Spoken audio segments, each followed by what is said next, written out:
Salut à tous, c'est Omen. Bienvenue sur la Arkham JCE TV. J'espère que tout le monde va bien. Pour ma part, ça va du tonnerre parce que j'ai obtenu l'autorisation de vous faire un petit connaissance interdite consacré au sac à dos. Ah, je suis content. Je suis content. Alors, j'ai dû argumenter, j'ai dû parlementer. On m'a dit, on t'en parle déjà beaucoup sur le Discord. Mais voilà, j'ai pu obtenir le droit d'en parler de vive voix pendant une bonne vingtaine de minutes. Ma petite vidéo sur le sac à dos. Voilà, je suis content. Je suis tellement content que je pense que je vais vomir. Non, c'est bon. Ça, c'est la cité de la peur. Donc, on va commencer avec notre vidéo sur le sac à dos par une présentation de la carte. Comme d'habitude, on va présenter ses forces et ses limites. On va ensuite la comparer avec d'autres cartes existantes dans la collection. Et puis ensuite, on va examiner son utilisation. Dans quel combo le sac à dos est-il le plus utile? On commence donc par une présentation de la carte. Donc, le sac à dos est un soutien qui occupe un emplacement corps. C'est un soutien qui nous permet d'aller chercher dans notre deck jusqu'à 3 cartes objets ou ravitaillement, de les attacher au sac à dos face cachée, et les cartes attachées face cachée au sac à dos peuvent être jouées comme si elles étaient dans notre main. Alors face cachée, pourquoi? Parce qu'on considère que ces cartes ne doivent pas être visibles des autres joueurs. En fait, tout se passe comme si on avait deux mains de cartes, notre main classique et la main secondaire qui est celle du sac à dos. Le sac à dos a deux versions. Une version de base qui coûte 2 et qui permet d'aller chercher parmi les 6 cartes du dessus de son deck, et la version XP qui coûte 1 et qui permet d'aller chercher parmi les 12 cartes du dessus de notre deck. Alors, on va clarifier les choses, on va parler dans cette vidéo de la version XP. Pourquoi? Parce que la version de base a une capacité de recherche qui est trop faible, qui est souvent assez insatisfaisante. Pour 2, aller chercher 3 objets parmi les 6 cartes, il y a des fortes chances qu'on arrive à attraper au mieux un objet et au pire à avoir un tutorage infructueux. Le sac à dos de base, sauf à jouer avec Bob Jenkins ou à jouer sur une table avec Mandy Thompson qui va pouvoir utiliser sa capacité pour augmenter son champ de recherche, il est toujours un peu décevant. Alors que le sac à dos XP, on est sur 12 cartes, on est sur la moitié de son deck. On a donc une capacité qui est très intéressante en termes de tutorage. On va passer du coup aux avantages de la carte. Quels sont ses atouts? Alors le premier, il est évident en ce qui concerne le sac à dos XP, c'est que c'est pas cher. On est sur une carte qui a des effets de mise en place, qui a des fonctions de tutorage, des fonctions support. Une ressource pour ça, c'est relativement économique. Ça ne va pas peser sur l'économie. Supposons en main de départ qu'on le pose, on va quand même avoir des ressources pour poser une autre carte, un autre objet, une arme qui coûte 4, par exemple le 45 automatique, ou le nécessaire à empreinte digitale. Le deuxième point sur le sac à dos, c'est que c'est une carte neutre.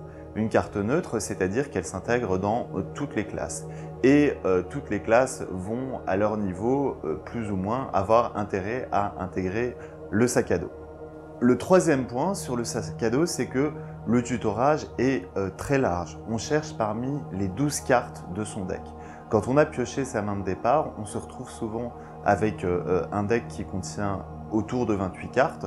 On va chercher parmi les 12 cartes, donc on va chercher pratiquement dans la moitié de son deck. Donc c'est un tutorage qui est très large et qui va augmenter considérablement la probabilité d'attraper les cartes qu'on veut chercher.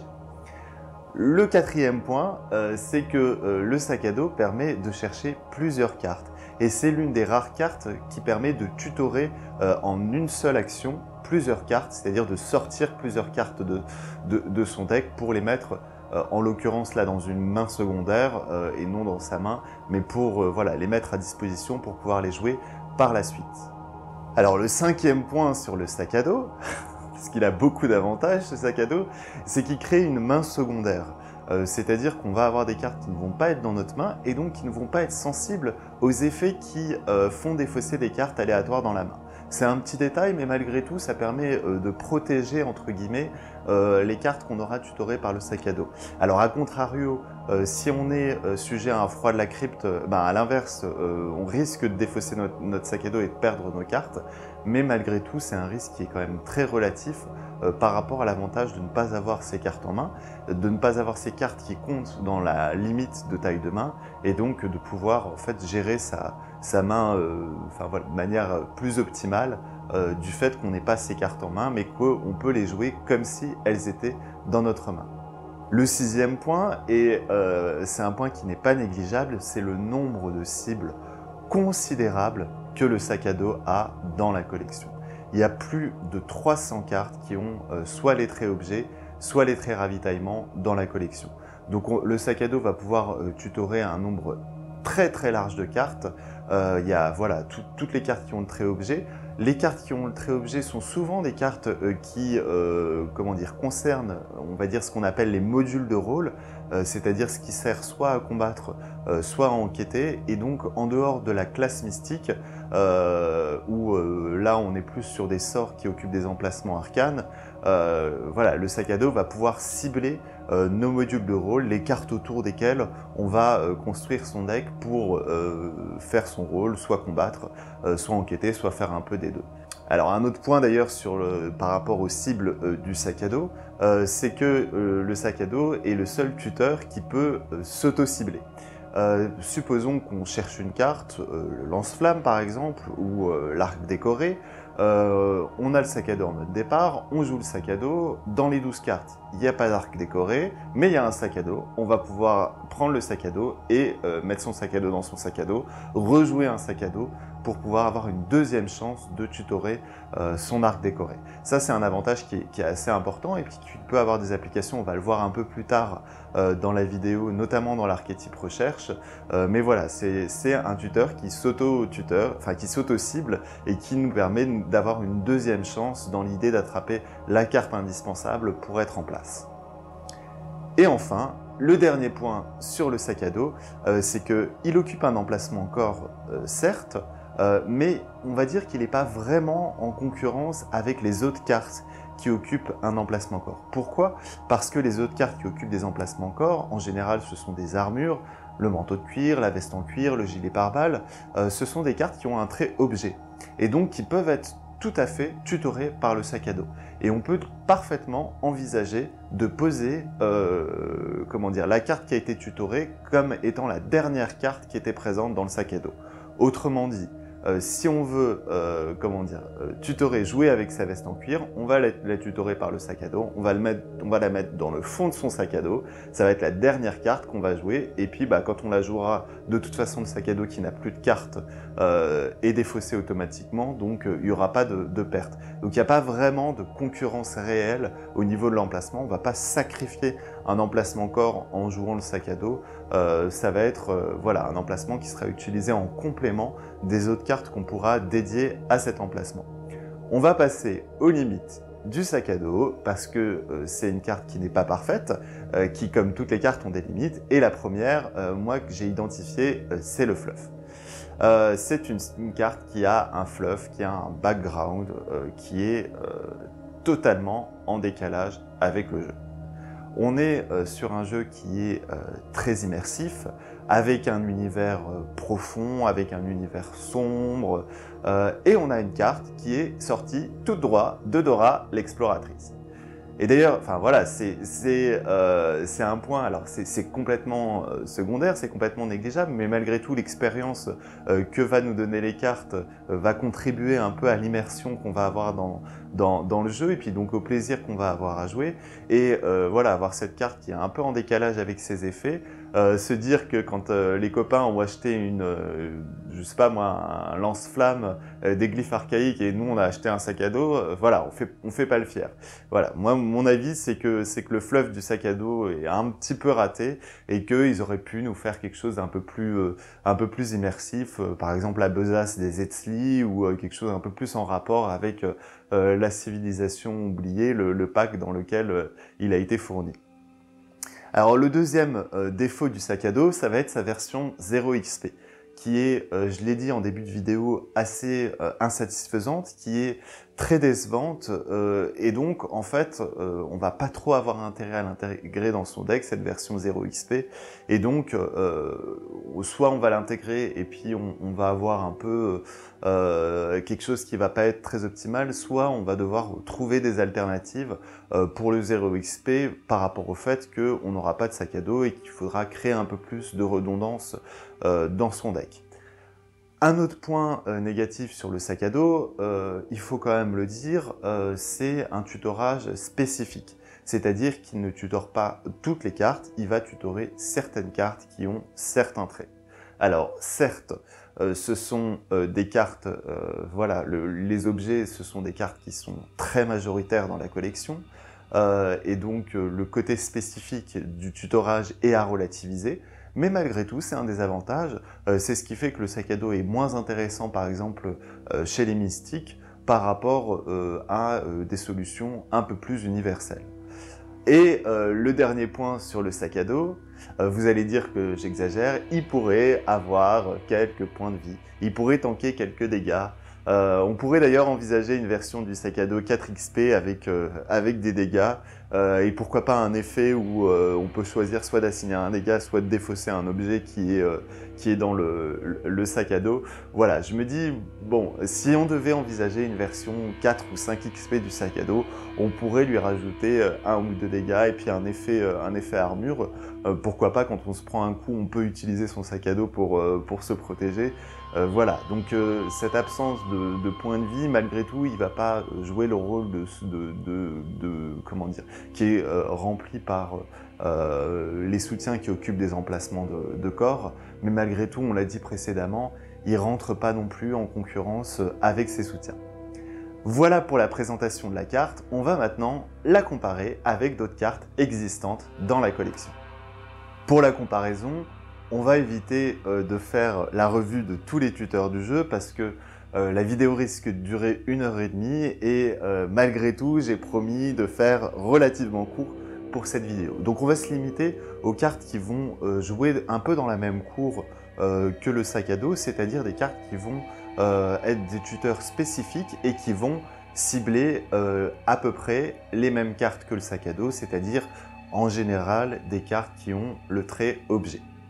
Donc on va commencer par la classe gardien, par un grand classique, c'est l'événement Se préparer au pire qui a été fourni avec le cycle de Dunwich. Donc c'est un événement qui coûte 1, qui a le trait tactique et qui nous permet quand on le joue d'aller chercher une arme parmi les 9 cartes du dessus de son deck. Donc c'est un événement, c'est un tuteur qui a un design assez simple et qui remplit le même rôle que celui du sac à dos, aller chercher son arme. Ce qu'on peut dire sur Se préparer au pire, c'est que le champ du tutorage, le nombre de cartes dans lequel on va chercher est plus restreint que celui du sac à dos. Malgré tout, c'est une carte à 0 XP. Ça va être un événement, il ne va pas nous permettre d'aller chercher jusqu'à 3 cartes. On va se limiter à une seule carte. Il ne va pas non plus s'auto-cibler. Il a malgré tout l'avantage d'avoir un champ plus large que la version 0 XP du sac à dos. Donc on peut tout à fait envisager dans un deck gardien ou un deck biclassé gardien d'avoir Se préparer au pire en carte de base et puis de l'améliorer avec le sac à dos. L'avantage de Se préparer au pire, c'est que c'est un événement qui a le trait tactique et donc il peut s'attacher au permanent sans tenir au plan. Sans tenir au plan, ce fameux permanent exceptionnel qui coûte 6 points d'XP et qui nous permet d'avoir 3 événements tactiques ou ravitaillement attachés à lui et donc disponibles et mobilisables dès le début de la partie. Donc Se préparer au pire va avoir l'avantage potentiellement d'être mobilisable en début de partie et de ne pas être soumis aux soucis du mulligan. Voilà pour Se préparer au pire. On a une autre carte gardien qui nous permet également d'aller tutorer des objets. Cette fois-ci, c'est un allié qui coûte 4, qui est apparu avec le cycle des dévoreurs de rêves, qui a le trait police, c'est Tetsuo Mori. Donc Tetsuo, il a 2 points de vie, 2 points de santé mentale, il peut tanker les dégâts des investigateurs dans le lieu et dès qu'il est vaincu, il nous permet d'aller chercher un objet parmi les 9 cartes du dessus de notre deck ou dans notre pile de défausse. Ce qu'on peut dire sur Tetsuo, c'est qu'il a un effet qui est plus latent et donc qui va moins cibler les cartes dont on a besoin dès le départ, c'est-à-dire l'arme qu'on a besoin de poser au début du jeu.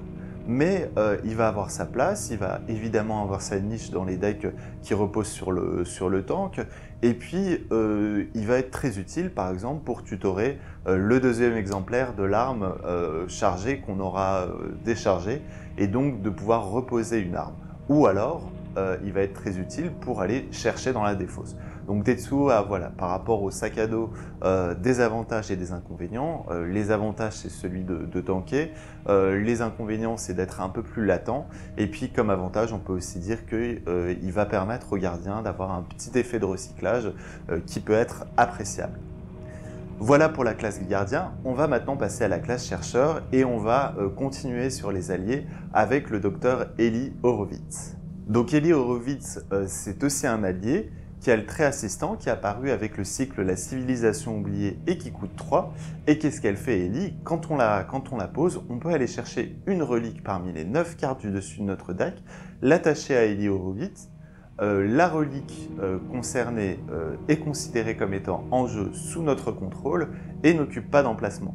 Donc c'est assez utile parce que Eli permet à la fois de tutorer, à la fois de mettre en jeu une carte sous notre contrôle, donc on ne va pas avoir à la jouer, on ne va pas avoir à la payer.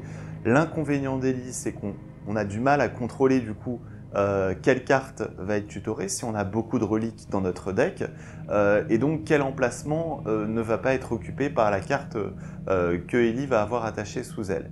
Et voilà, Eli, elle manque d'une petite capacité éclair qui permet d'échanger le contrôle de la relique avec une relique qu'on aurait déjà sous notre contrôle. Donc, encore une petite suggestion d'une Eli Horowitz version XP. Ceci dit, voilà, elle a son utilité. Son design ressemble à celui du sac à dos, en cela qu'on va chercher une carte pour l'attacher à une autre carte. Elle peut être très utile chez Norman Wither. Donc Norman, c'est l'investigateur chercheur biclassé mystique avec un biclassement inversé du cycle aux confins de la Terre. Norman, il va jouer avec la carte du dessus de son deck révélée, et donc forcément, il saura quelle carte Eli Horowitz va tutorer puisqu'elle sera révélée, et sa carte signature, le livre d'Eibon, qui est une carte très avantageuse, a le trait relique, et donc peut être tutoré et peut être rattaché à Eli Horowitz, ce qui libère un emplacement main pour Norman. Voilà pour Eli.